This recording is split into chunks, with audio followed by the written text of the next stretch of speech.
শুভ মকর সংক্রান্তি সবাইকে। আপনারা বাড়িতে কি কি পিঠে বানালেন এই সংক্রান্তিতে আমাকে অবশ্যই কমেন্ট বক্সে জানাবেন। আজ ভোর ভোর বেলায় উঠে আমি বাস্তু পুজো করে নিয়েছি। আমাদের এখানে সকালবেলায় ফ্ল্যাটের নিচে একটু ছোট্ট করে চালের গুঁড়ো দিয়ে আলপনা দিয়ে বাস্তু পুজো করে তারপরে দুপুরবেলায় পিঠে বানাতে বসেছি। আজকে যে পিঠেটা বানাচ্ছি এটা আপনারা সবাই জানেন, পাটিসাপটা পিঠে। এই পিঠে আমার খুব ভালো লাগে, আমার সবচেয়ে প্রিয় পিঠে বলতে পারেন। আর এটা আমি খুব ভালোই পারি বানাতে, আর সবাই খেতেও খুব ভালোবাসে এটা।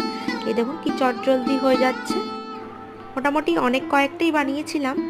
আমাদের উপরে কাকি শাশুড়ি থাকে, তাদের বাড়িতে দিলাম, পাড়ায় কয়েকজনকে দিলাম। আপনারা এই মকর সংক্রান্তিতে কী কী করলেন আমাকে কিন্তু অবশ্যই কমেন্ট বক্সে জানাবেন।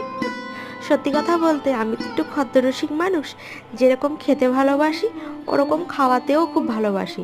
আর যখন খাবারটা খুব ভালো হয় আর সবাই যখন প্রশংসা করে, আমার করার ইচ্ছেটা আরও